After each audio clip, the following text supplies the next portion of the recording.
Hey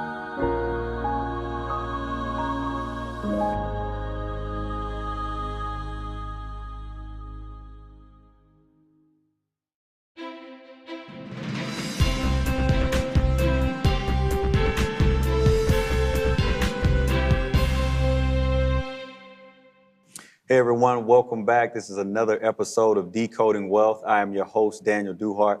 Today we're going to talk about the generational wealth guideline. In my opinion, generational wealth is something that's not talked about nearly enough. And I think it's due to a couple different things. One, due to the lack of knowledge or understanding. And then ultimately, I think that it's very uncommon or unfamiliar in a lot of communities. And so for future generations, it's something that's never addressed. And so today we want to give you that guideline on how you can grow generational wealth and start something different for your family.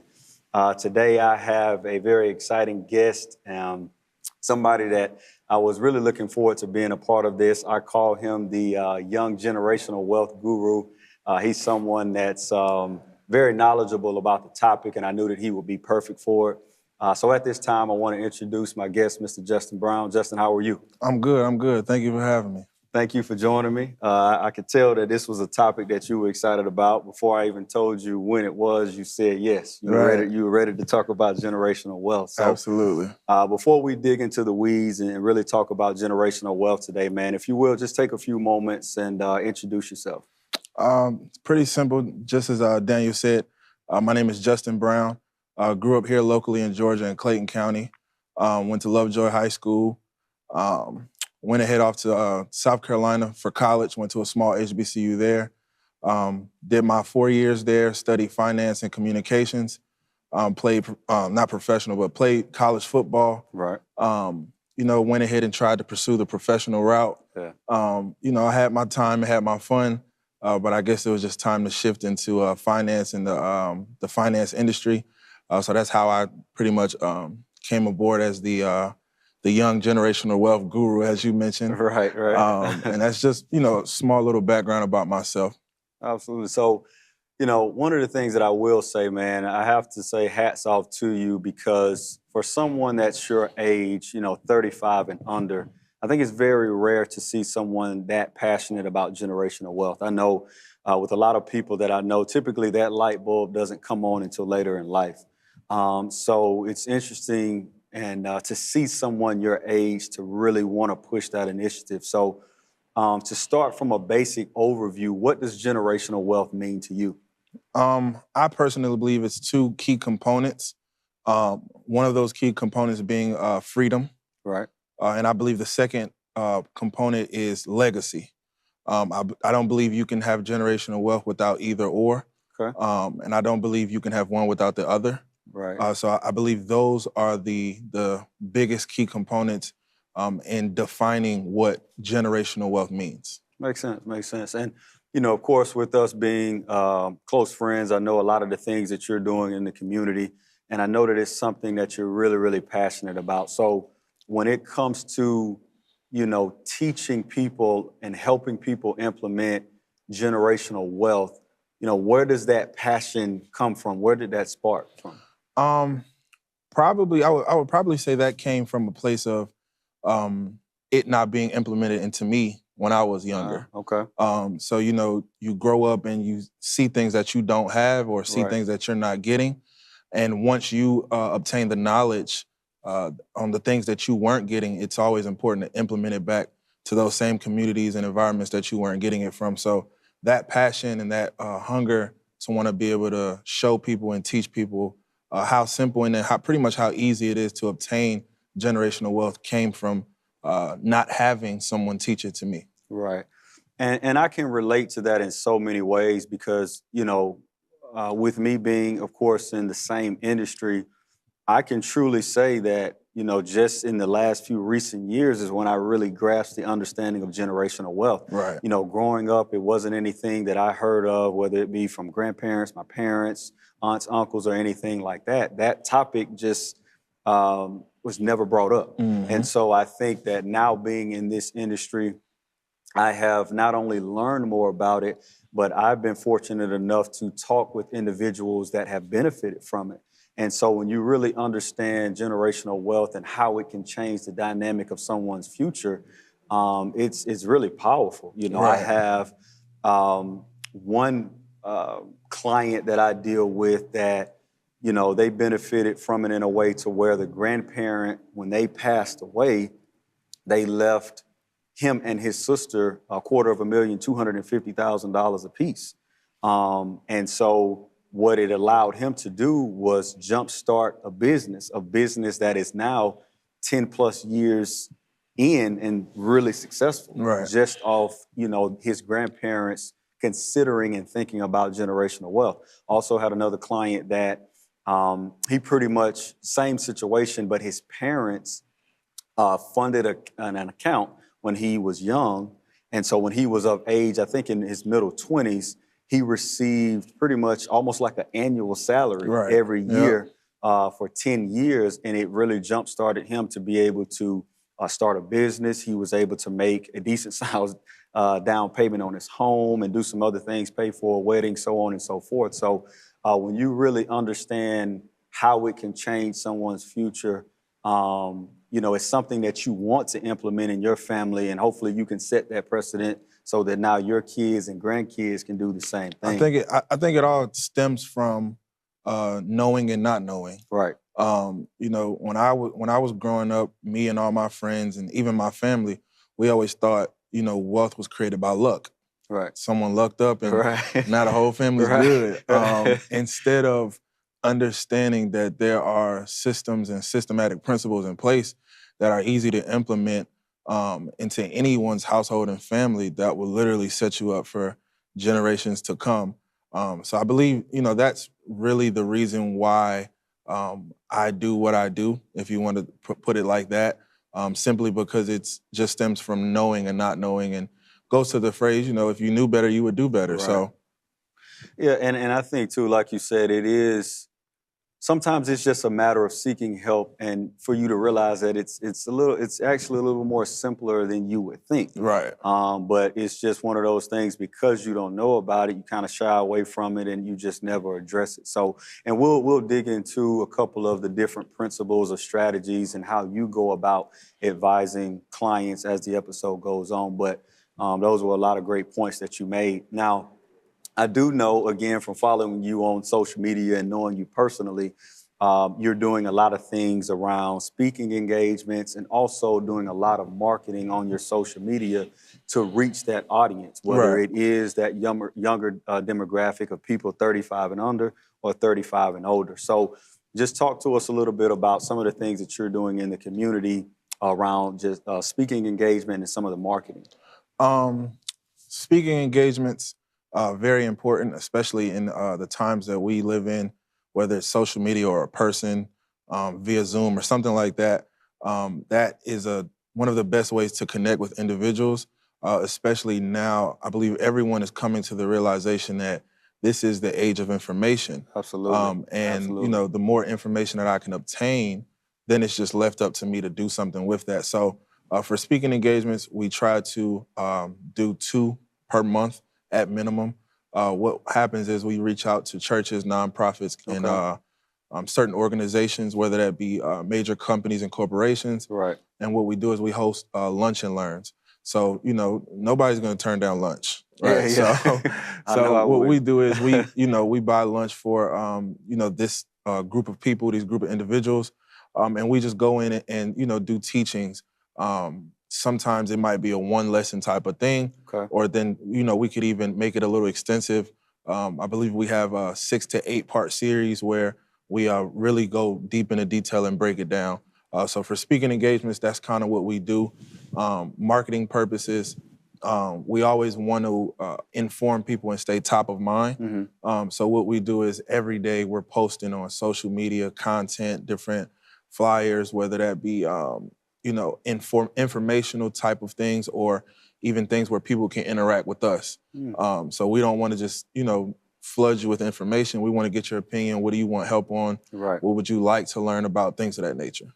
And that's good to hear as well too, because I think that with something like generational wealth, because there's so many pieces to it, I think that's pretty neat that you and your team put together a series of workshops, if you will, so it's not all in just tied into one. Right. Because I think that, if you really dig into the weeds and unpack that topic, it would really be hard to cover generational one in just one sitting. Absolutely. So the fact that you break it down for that audience into digestible pieces is something that I'm pretty sure is attractive to a lot of people. Especially because there might be individuals in a nonprofit or organization that we might go out and speak one time. Well, what if they already have that information? Right. What if they already, but there's, like you said, there's so many keys and there's so many things that can go into building generational wealth. Absolutely. We don't want to give someone information they already know. We want everyone to be able to leave and say, okay, well, I learned something new that I can implement in my life and my family. So I definitely think that having more than one course per se is definitely important.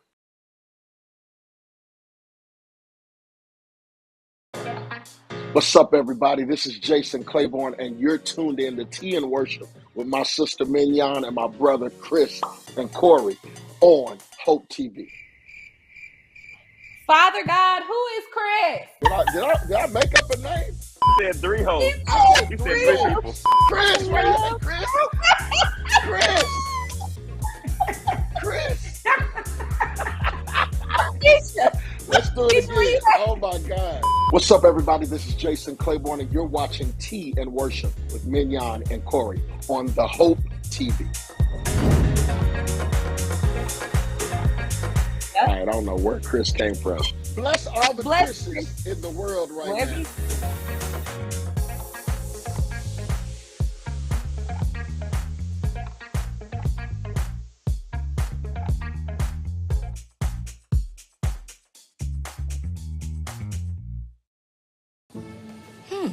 Maybe you can make retirement happen.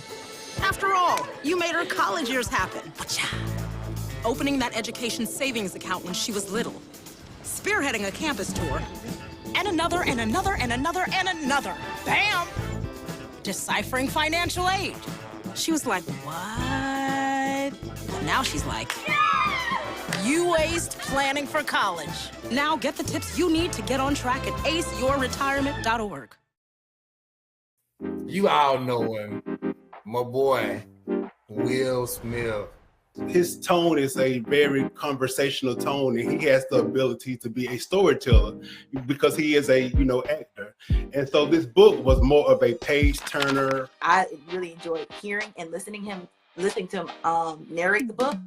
Also, I think it was a really great book because he was just so open and honest. And I mean, I don't think he really left anything out. I mean, he talked about everything in the book.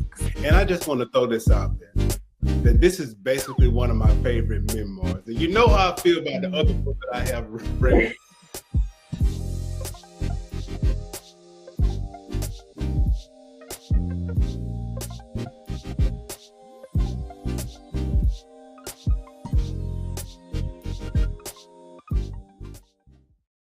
Now, I want to ask you this as well, too, because I know that you do these speaking engagements for people that are 35 and younger and then 35 and older.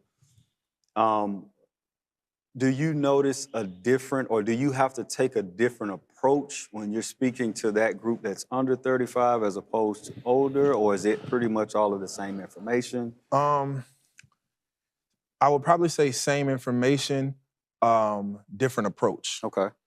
So, people 35 and under, they probably want the same goals or obtaining the same product to help them with it, whatever their goals are.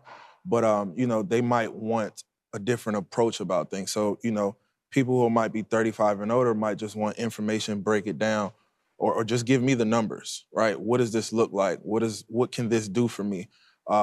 People 35 and younger, in my experience, love information a little bit more. So we might need to go into a little bit more detail because, my generation, we are detailed thinkers. So you give me a piece of information, I'm gonna go do my best to break it down and make it make sense to me. Right.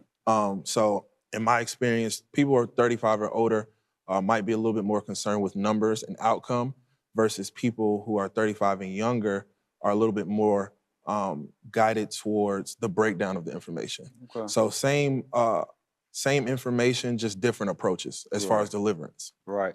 And I just asked that because, of course, with the generations being different, I think that different audiences receive information in different ways. Right. And so I'm pretty sure when you're going and speaking, and sometimes, it could be a mixed crowd. Right. You may have a range of people from 25 all the way up to 65, but I'm sure, too, with some of the speaking engagements and things that you've done, I've seen two different audiences. So I wanted to hear more about your approach. So that's pretty cool to hear. One of the things that I want to ask you as well, too, any age range, if I'm a new client and I'm coming to Justin Brown for advice on, hey, Justin, with generational wealth, it was nothing that I was ever taught. No one in my family ever mentioned it, anything like that. Where do you start with that client? What is that initial meeting or conversation like? Right. So I even had a client, who was working with some advisors and some strategists, another strategist firm. And we talked, and he was like, "Well, okay, let's see what you can do for me." And the first thing he asked me is, before we start, what can you offer me that the other company or other firm didn't? Right. And simply, I don't like talking about prices. I don't like talking about anything else, but the only thing that I can guarantee that we do different is we take a consultative approach. Okay. So, a lot of people in sales simply do that. They try to sell. We consult. So I personally don't want to give you anything or prescribe you any type of product or strategy before I get to know you and know your situation. Right. Right. So it's almost like you going to the doctor. You wouldn't go to the doctor and take whatever prescription they give you before you do an exam or even a physical of any sort, right? So, don't give me medicine and you don't even know what's wrong with me, right? So similar to that approach, we take a consultative approach. So our process is kind of simple. We sit down, really get to know the client and the individual, and then based off of the conversation that we had to build some type of foundation, we figure out their goals. Like, what do they want to accomplish? What do they want this to be for them, their family, and the generations to come? And then based off the conversation, the goals, then we'll go back, put together a customized strategy for them. I really put emphasis on customized because, like I said, with being a consultative type of firm, it's not a one-size-fits-all kind of thing. Yeah. Right? So, I might meet with 10 individuals in one day. It's rare that I give 10 individuals the same product or the same strategy, even if the goals align, because me and your goals might align, but you might be in a different position than me, which means that the outcome would be different. Yeah. So, with that being said, it's not a one-size-fits-all type of thing. So that's just a small glimpse into our process and how we approach things. Right. And I love that because what you're doing right away is you're establishing value and trust because you understand that someone's coming to you to seek that advice, but you're letting them know, okay, this is the process, this is how I want to go about helping you. But again, establishing that trust as well too. And all of those things are key when you're dealing with people. And then also too, realizing that, it isn't a one-size-fit-all approach. Everyone's situation is different. You can have two individuals that are both 35 years of age and be in completely different situations, different income, different profession, different goals, different time frames in terms of when they want to grow that generational wealth. So, if you truly consider all of those things, there's no way that you can put the same plan in front of every person. Absolutely. You even got to take into consideration, even if it's two individuals, same age,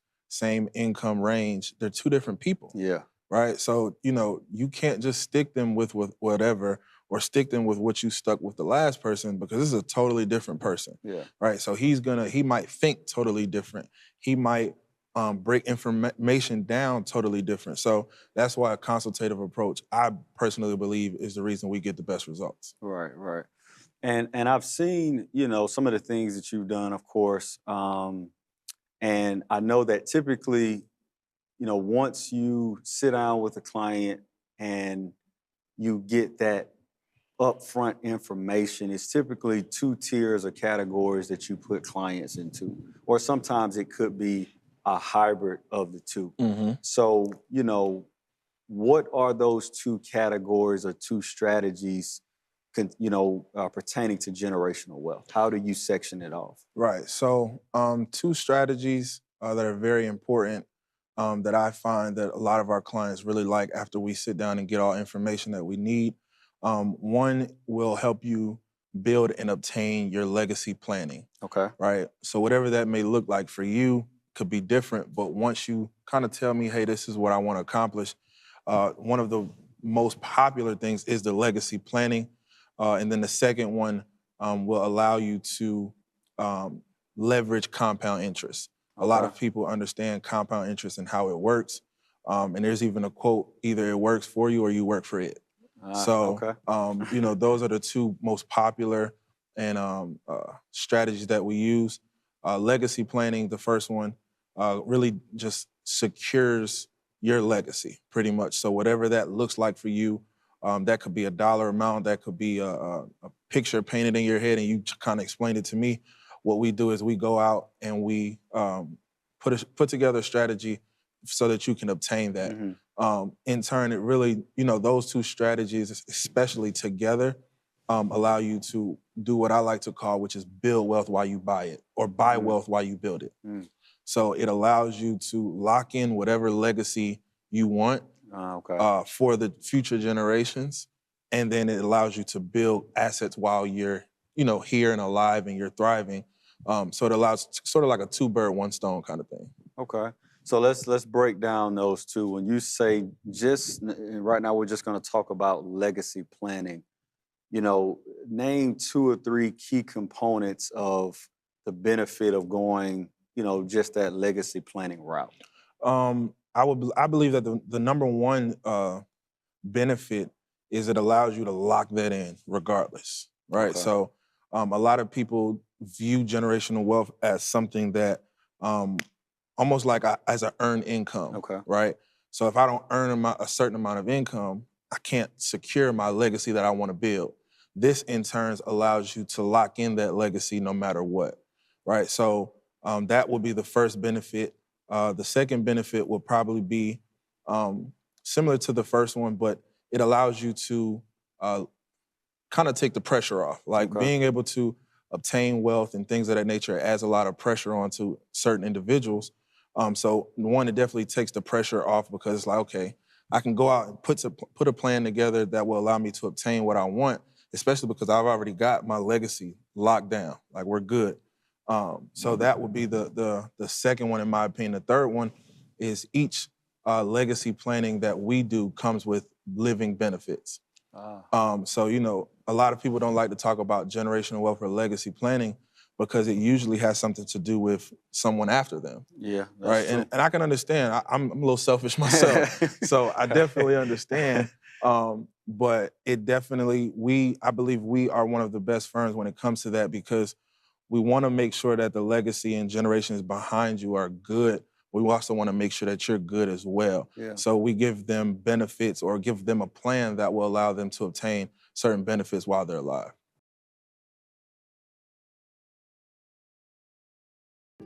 When will someone know that they need a coach? If you're looking at your life and you're taking an evaluation of yourself and you're not happy with where you are and you can't seem to come up with what you need to do to become happy, then, a life coach may be that individual that you need. Now, if you're just having a rut, just, a week at a time and you can kind of talk yourself out of it or you get over that, you may not necessarily need a life coach. But when you are really stuck and you've tried this and you tried that and it's not working for you and you just feel like you need more, then I definitely believe that a life coach would be someone that you can reach out to.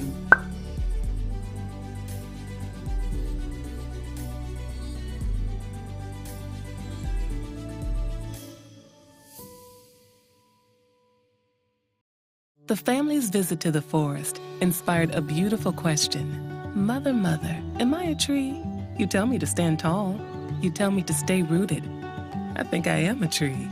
My child, of course you are. But what kind of tree will you be? The kind to hug or the kind to climb? Doesn't matter what you choose, so long as you choose to be a tree that's kind. Make the forest part of your story at a park near you. Find one at discovertheforest.org. We are picking men's brains today because we're asking men questions that we want to know. Honest answers. Don't get mad at the messengers. You're changing your looks all the time because you have to keep changing to keep his attention and to keep him from doing it. Then guess what? It's not you, it's the guy.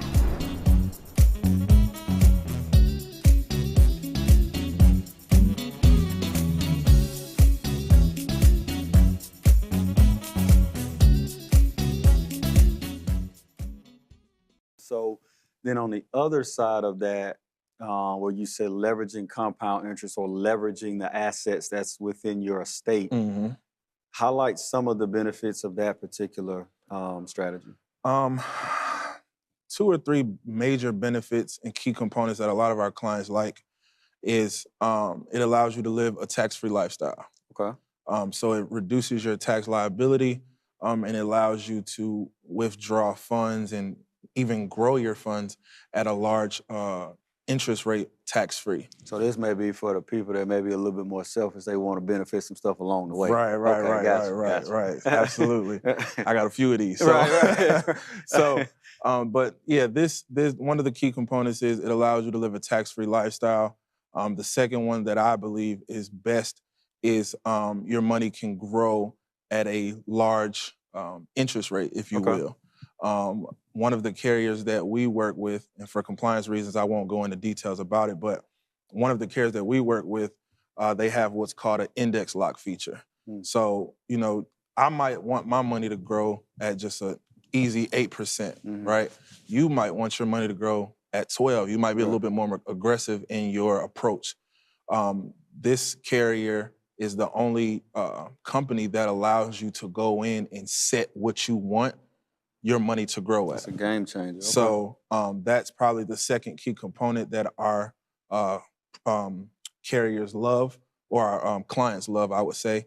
And then the third one, it allows you to get, similar to what I was saying with the legacy planning, but living benefits as well as creating generational wealth.